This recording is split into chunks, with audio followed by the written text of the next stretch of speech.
Fred Richani of TSC. I have right here via Skype, she's an actress, a writer, a producer, and the horror movie queen herself, Brooke Lewis. Brooke, how are you today? Hi everyone. Hi Fred. Hi viewers, listeners. Wait, Fred, I want to know, since I'm like a Philly, Jersey, New York girl, am I allowed to call you Freddie? You can call me Freddie. Like my Italian cousins in South Philly. Yo, Freddie, what's up? Now, you are a Philly girl. I am. The Eagles, they made the playoffs behind Nick Foles' cannon of an arm. God bless Nick Foles. That's all I have to say. Listen, no disrespect to Chip Kelly because I'm slowly becoming a fan. Wasn't at first, but my issue with my constant debate to all the sports fans and Philly Eagles fans, obviously, was that everybody kept giving, all the props to Chip. And I'm like, even early on, as soon as they threw Nick in there, I'm like, Nick Foles, that gets the credit. Like, what's up here? And sure enough, I was right. My intuition was right. Yeah, and the Eagles are doing pretty well, actually. I was actually going to go to a Philadelphia 76ers game today. Plans changed, and I think they actually did me a favor because the Sixers aren't doing as well as the Eagles. But hey, we'll see what happens with Danny Granger and next season and all that. But onto your career. You got a lot on your plate. You are, of course, the horror movie queen. You are known for a number of films such as Kinky Killers, I Murders, and Slime City Massacre, and, of course, the web series Ms. Vampy. And you got a number of films coming up, most notably Starship Rising. Can you tell us about that? Yes, and funny, the ones that you mentioned, all the ones that I'm really known for, so to all the East Coasters out there, we shot them all in New York, in Jersey, in Hoboken, in Buffalo. So, I still have mad love for my peeps and my, childhood back there. Yes, Starship Rising, I'm so excited. I'm so blessed, and it's so interesting how, they say God laughs when you're making plans. I say that a lot because I would never have imagined my career to go in the direction that it did. And I know we talked about this off air before, me starting in New York in Tony and Tina's Wedding off Broadway, and then mobster movies, did the horror thing, became a scream queen, and now I kind of the last couple of years have moved into a lot of sci-fi, which I'm loving, and I'm loving the sci-fi fans. So Neil Johnson actually plucked me out of a horror sci-fi convention years ago, and was a fan, and we sat and had a conversation. He said, I'd like to take you to lunch to talk about a couple films I have going on, and I ended up doing this a small role in a film called Alien Dawn, which he directed. And then he came to me and said, I love working with you. I have this sci-fi right now it's a sequel. It could be a trilogy. I think it will be, and I think we're going to end up filming the third one the end of this year. So he came to me and offered me this incredible one of the leads in Starship Rising, and it was an incredible experience. I mean, for a low-budget film, a sci-fi film, we're on this spaceship that they built, and I'm one of the fighter pilots. Total badass role, Staris. I love this role. And we're like, literally, it felt like you were in space working on a spaceship for a month. Like, crazy. So much fun. Great role for me. It will be out, I believe, in May. I'm just waiting to get the distribution straight dates. And then we have the sequel, Starship: The Coming Darkness, which will be out at the end of this year, which we shot them back-to-back almost a year and a half ago. So that's how film, turns over. And Neil Johnson's an amazing director. I can't wait to work with him again. And you got a few other films coming up, like $5 billion according to your IMDb, but another one. I wish that were true, Freddie. But another one you have is The Mourning. Yes, love it. The Mourning is a young director friend of mine, Mark Klebanoff, who I had done a supporting role in his action flick Break many years ago, six years ago, with Michael Madsen and who else? And David Carradine, bless him, before he passed away. So I had done that film, and then you just in this business, and this, you've worked in the entertainment industry for a long time. It's so much, whether it's acting, whether it's wrestling, whatever it may be. It's so much about who building relationships, and I built a great relationship with this very talented USC graduate director, Mark Klebanoff, and he also directed me in a film called Gerald, which was a dark comedy with Mickey Rooney and Deb Thaker from all the Christopher Guest movies, and Louis Mandylor was the lead in that, brilliant. So he then went on to continue to direct, and The Mourning is coming out, which is a drama, really. I think of it as a really amazing drama with a supernatural twist. And it's written and stars Michael Walton and was produced by Michael Walton. It also has Louis Mandylor from A Big Fat Greek Wedding. Dominique Swain is one of the leads. She's a wonderful actress from Lolita, and she's been around forever. And Larry Henkin from Home Alone, Peter Dobson from Forrest Gump and Rescue Me. Just a really amazing labor of love independent film, and we shot that a year and a half ago as well. So that'll be out the end of this year. Yeah. And you actually mentioned wrestling. You mentioned off the air that you are a wrestling fan. You're in love with John Cena. You're in a ton of horror films. And I'm just wondering, why the hell hasn't Vince McMahon called you back? I mean, I think you could be a WWE diva, and if not a WWE diva, I mean, I don't know if you know this, WWE Studios has made a number of horror films. They made No One Lives. They made See No Evil. They're currently working on the See No Evil 2 sequel. It might already be completed in post-production, but still, I mean, why don't they give you a call back? You tell me, Fred, and now that you and I are friends, I mean, I'm waiting for you for the hookup. Like, you're so hooking me up with this because, yeah, I'm a sissy, though. I couldn't wrestle. I'm a total sissy. Like, you're talking about the chick who breaks arms. I would be like, don't break my nail, okay? Diva, but the diva word, faux show. Definitely diva works for me. I like that. But yeah, you got to call your peeps and get me into those horror films because I do. I love wrestlers. Oh. Who's the Roddy Piper? Yeah. He went on to do. He's actually starred in a few of my friends' horror films. I love him too. I kind of have a mad crush on him a little bit too. He's still crazy after all these years. Cool. He's still sexy after all these years. Yeah, I mean that kilt and everything. I mean, come on. And I don't know if you know this, but WWE in a few days is actually launching their 24/7 streaming network. At the time we're doing this interview, it's set to launch literally in a couple days, and they're in the news a lot, as is Netflix with House of Cards, Amazon Prime with a lot of their original series. And I'm just curious on your take of these whole streaming networks and binge watching. Do you see that being the future of how people watch TV, watch movies, and do you see that also benefiting Hollywood?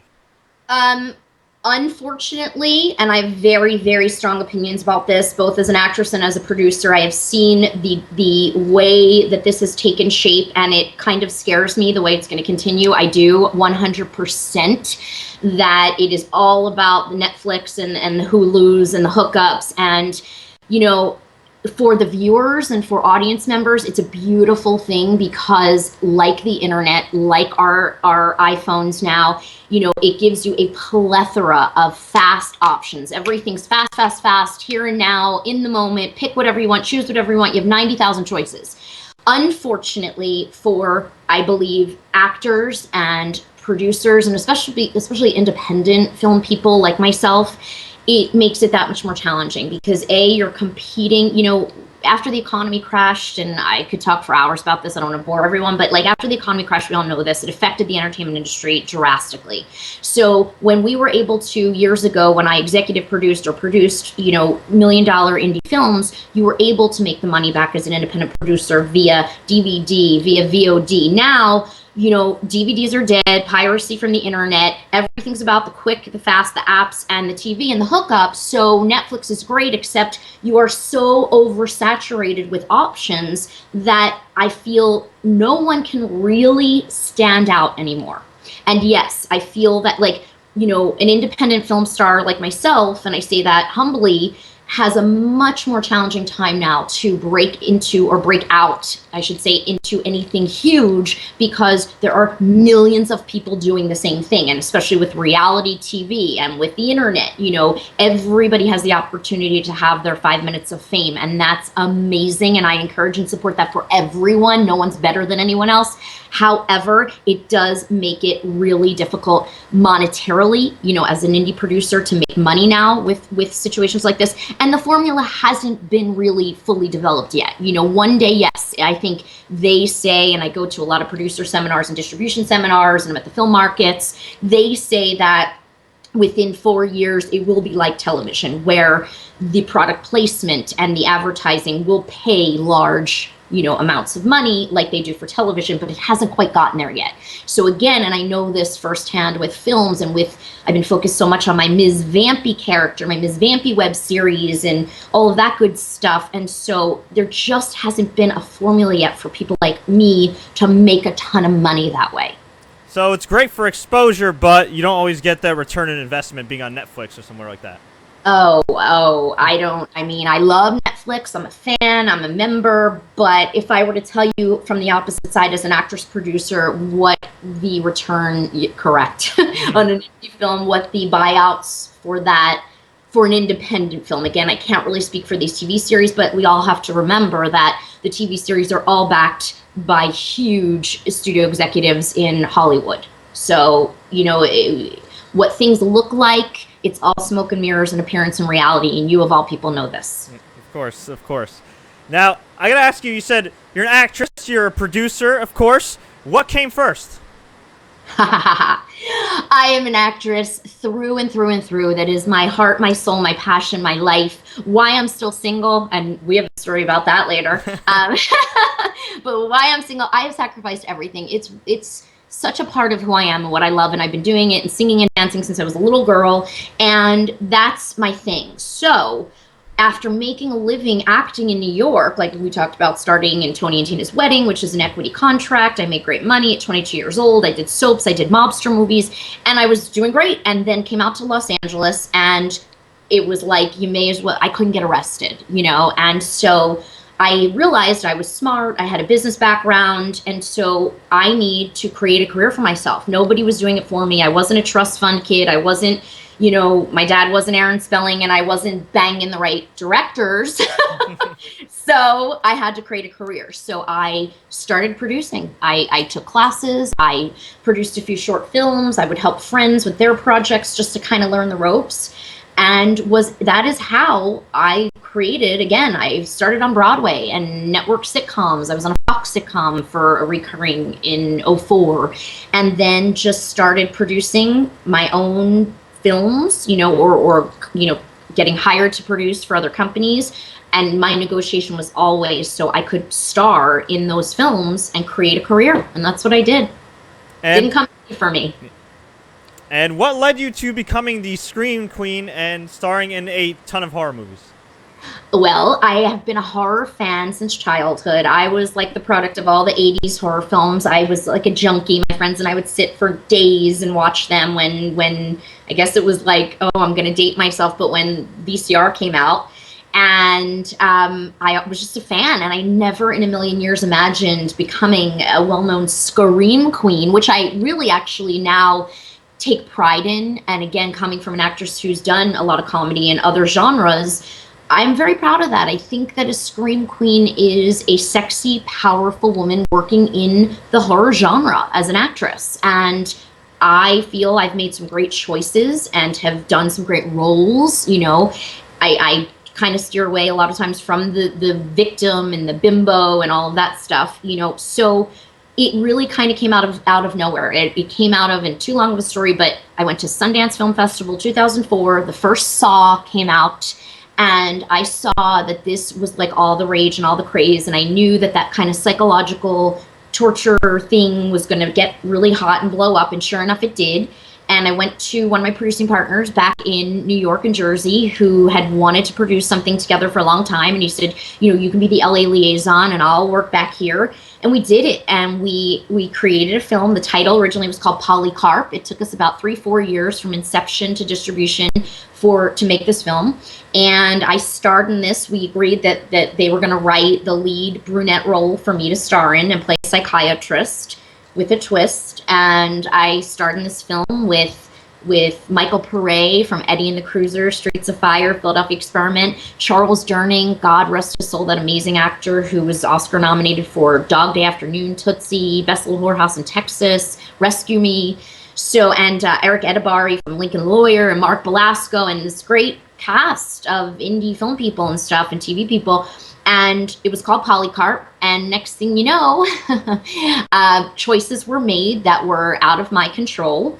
And they added some more sex scenes. And this is what happens as films take shape. And I didn't own the film. I was one of the executive producers and stars of it. And next thing you know, we go to the film market, and it gets bought by Universal Vivendi and becomes Kinky Killers. You said it. So here's the good news that I will say positively. Here I was, this actress from Philly, New York, without getting the big break. Again, I'd done a recurring on a Fox sitcom, I'd done TV pilots that didn't get picked up, failed at a lot of things. And all of a sudden, I do this one late night horror thriller, sexy horror thriller, Kinky Killers. Showtime picks it up and it airs for 2 years, 3 nights a week on Showtime. And my managers, reps are calling going, okay, you need to come to the office now. You have 200 fan letters sitting here on our desk. Come pick them up. I'm like, what? I've been at this game for so long and I'm getting older and, and I'm like, okay, you know what? I'm just so embracing it. Life's challenging enough. This business is challenging enough. Being a female in this business is challenging enough. And I just went, okay, higher power, whatever you believe, show me what I'm supposed to do. And it just I let go and it just blew up. And then we went on to make I Murders that Robbie Bryan directed. And that kind of really put me on the map. And now I'm on the cover of all these horror magazines and starring with the amazing Candyman, Tony Todd, and Billy D. Williams, Star Wars, and Gabrielle Anwar from Burn Notice, and Frank Grillo, the coach in Warrior, speaking of sports, and William Forsythe, and all these brilliant veteran actors, and I'm getting to play a lead in this mystery thriller. So it's all good. It's really good. That's amazing, and you are a beautiful young woman, but also very talented. But I would imagine as a female, saying that. But I would imagine as a female in the industry, as you said, it is hard at times. And do you worry at all about being typecast, and how have you been able to overcome that? Great question, and I haven't been able to overcome it. I have and I haven't, and we talked about this a little bit too before. I used to worry about being a typecast. Especially in New York, starting out young, and they kind of want to typecast you. They want to mold you, and as an actress, you tend to run from that. And then as you get older and you learn the ropes in the business and you see the way things actually work in the Hollywood industry, even in New York, not as much, but more so here, you realize, you go, okay, you know what? I'm just going to embrace it. And I have been so blessed, really, over all these years now to be a consistently working actress, just embracing my type, and that is the mobster stuff. I produced and played a very big supporting role in Sinatra Club, which I'm so grateful for and proud of. That was a $2 million mobster feature based on, it's like a pre-Goodfellas with Danny Nucci from Titanic, Jason Gedrick from all the Last Dawn movies, Iron Eagle, half the Sopranos was on that show, and Ellen Holman from Spartacus, beautiful actress, and these great people, and Michael Nouri from Flashdance. So I did a lot of I played the mobster hooker, the Gomata hooker, and I've done a lot of that. And that Marissa Tomei Mona in My Cousin Vinny is truly my inspiration for my Ms. Vampy character. I mean, they call her the next, I Should Be This Blessed. They call her the new Elvira in horror. And that's what Ms. Vampy is. She's a comedic Brooklyn mobster vampire crossed with an Elvira type. She's a vampire, but she's full of love and has a heart of gold. And I just embrace it, so I do the mobster flicks, and I've done a lot of television mobster stuff, and then the horror thing broke out, so comedy mobster movies and horror, and I've played Slime City Massacre, I played a hooker, and I ended up winning the B-Movie Golden Cob Award for Leading Lady Scream Queen of the Year 2010 for it. So, you can, to any women out there, any actresses listening who want advice, you can fight it all you want, but then you come to a point where you're like, okay, why am I fighting this? I'm just going to embrace it because I'm blessed. And the horror fans, I will say, and now I'm crossing over again into more sci-fi stuff, those horror and sci-fi fans are like wrestling. You guys get this. So loyal, so supportive, so encouraging. Why would I run from that? I'm so lucky. I mean, people would, and I say this humbly again, would love to be in my shoes. It's been an incredible ride, especially the last 7 years. However, I will say this one last note, because you mentioned it, being a woman, where I have been a little bit able to turn the tables is by producing. So instead of, 10 years ago, even 5 years ago, I was getting all these roles where, even in horror, where it was oh, can you play the lead in our film and show your boobs and pour blood all over? And I've chosen never to do that. I've never done nudity in a film. No, I don't judge it. I think it's great. I've just chosen not to, for me. And I've played, by producing, I was able to play the psychiatrist, the detective, the killer, the opposite of what they would typically typecast me as, which would be the bimbo, the hooker, the vixen, the whatever. And so I've been very fortunate, but I've also worked my ass off to make that happen, to create that, to stay away from the stereotypes. So it can be done, but I encompass and embrace all of it together. And it seems like to me, horror movies are very indie friendly. Why is that?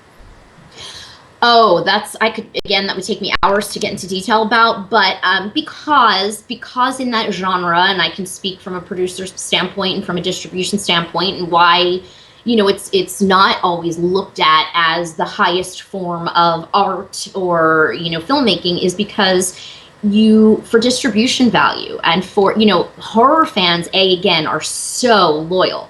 When you love horror, it's like a cult thing, again, like wrestling. When you love it, you love it.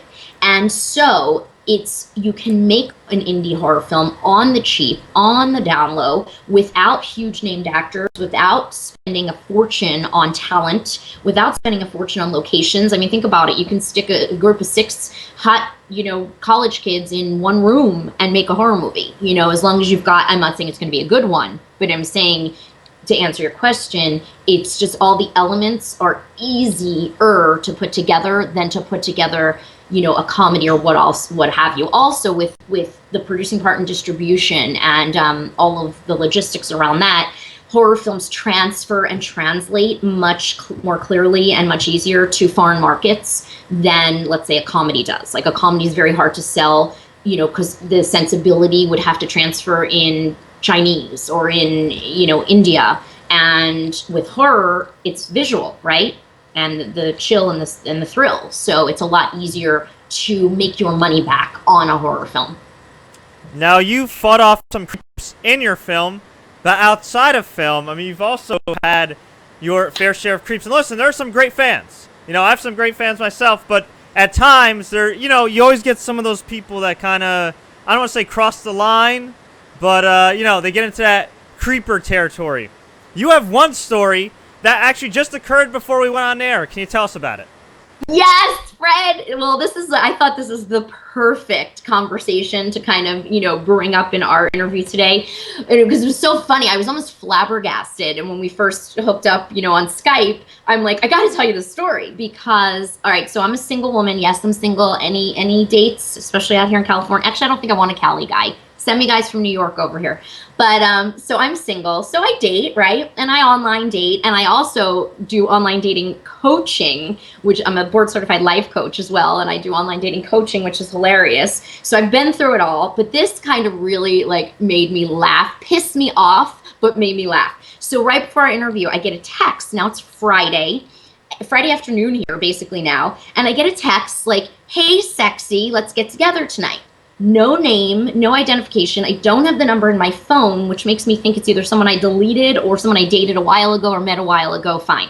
So I text back and I'm like, I'm sorry, who is this? Because I do, like we talked about, get crazy stalkers and fans and gifts in my home door and my P.O. box and whatever.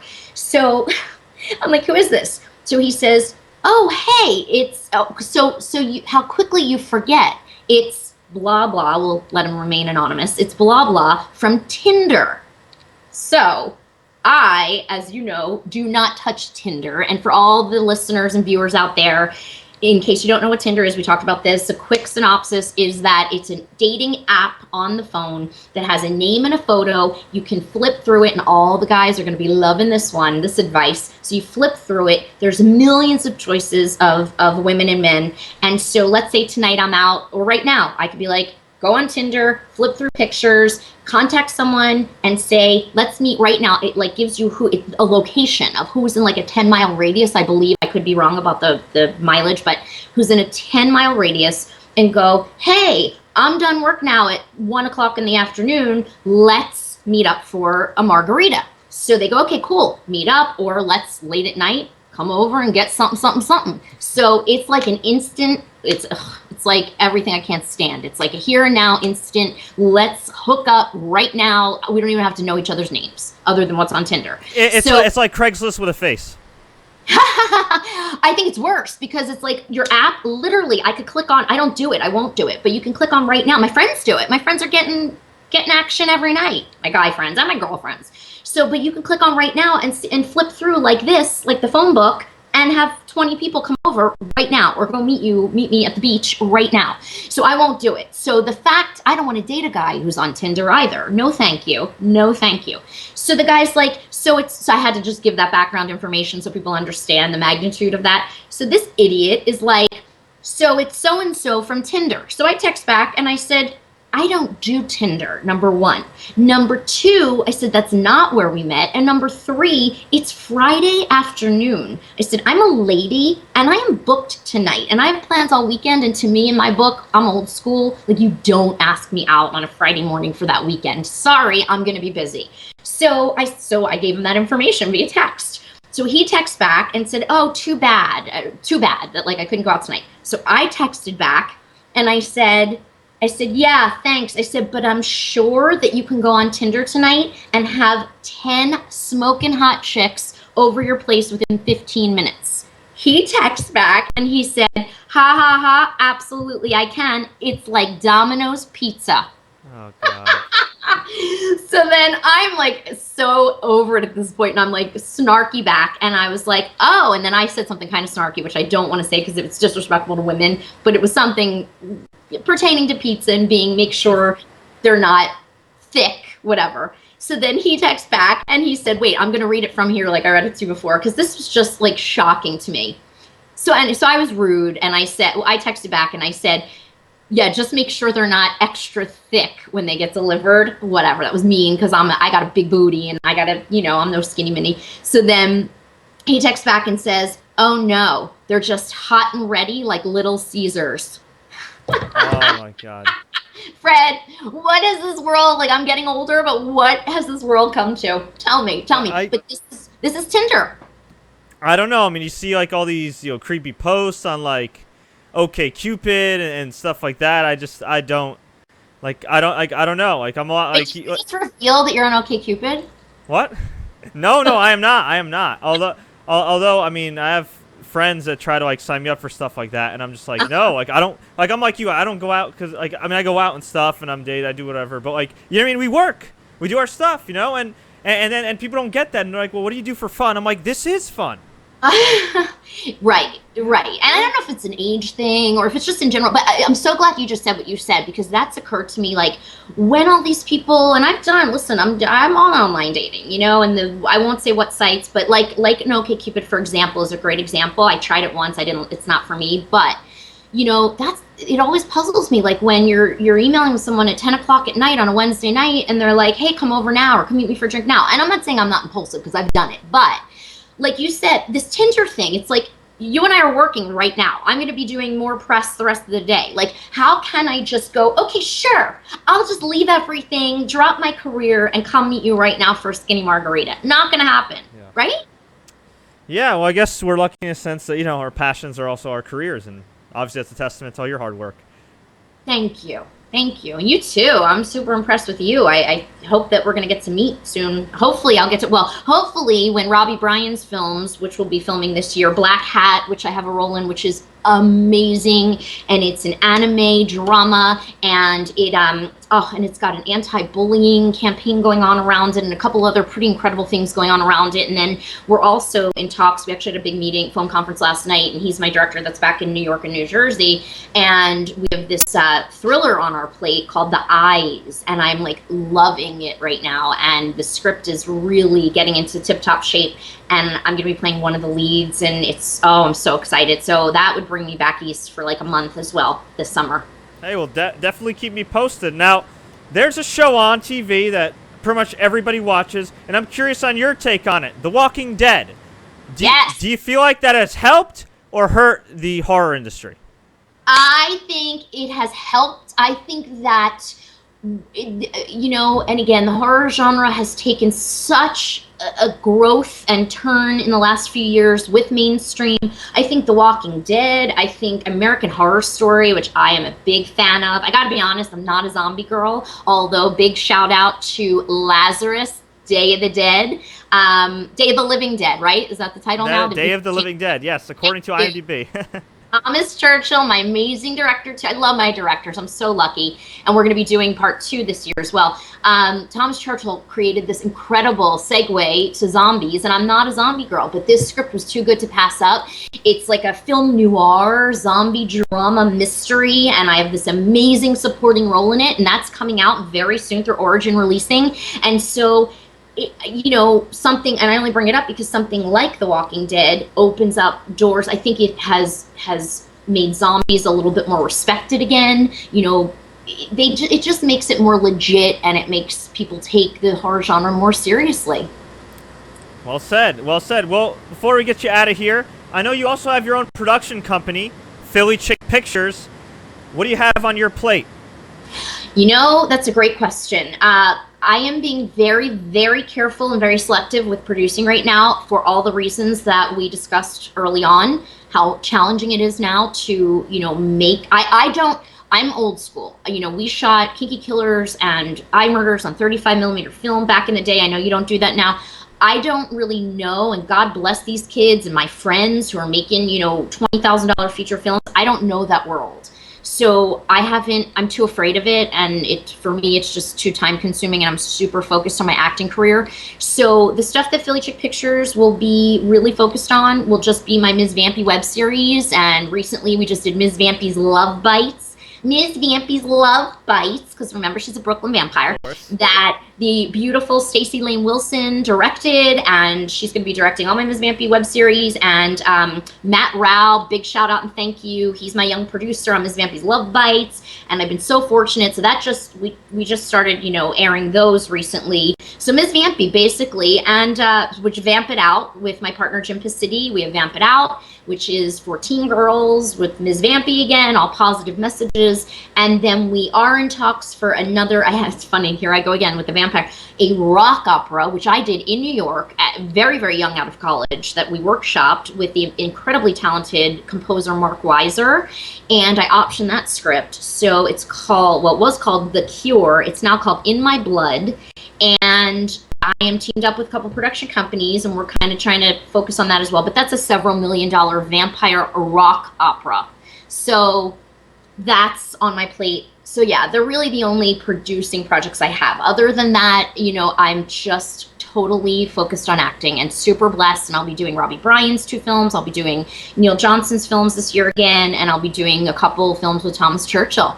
So I'm kind of like, the indie level of, let's see, Scorsese and Leonardo DiCaprio. No, I really respect those teams, like the Adam Sandler teams and the Judd Apatow teams and the Scorsese, where, you build these relationships over years and you just keep working together again. And so that's kind of how it's happening for me. I'm really, really, really lucky.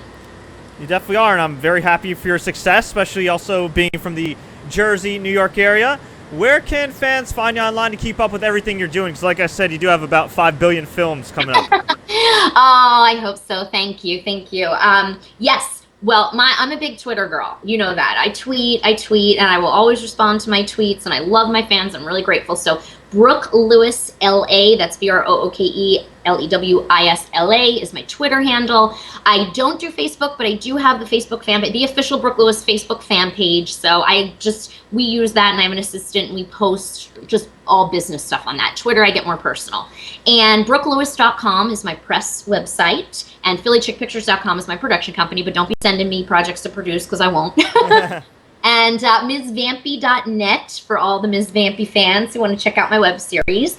And I know, I'm like crazy. And then I write for the Huffington Post as like a Ask the Drama Queen is my column, like a sexy single woman in Hollywood who goes through the online dating stuff and dating in LA and making movies in LA and the crazy and the stalkers and the fans and all of it. So you can check out my writing as well. Awesome. Thank you so much for the time. Pleasure talking to you. Best of luck and everything. And hopefully I'll see you around back in Jersey or New York. Oh, we are so keeping in touch. You will see me. You'll come to set and visit, hopefully. And I've had so much fun with you today. Great questions. And I hope all the viewers enjoy it.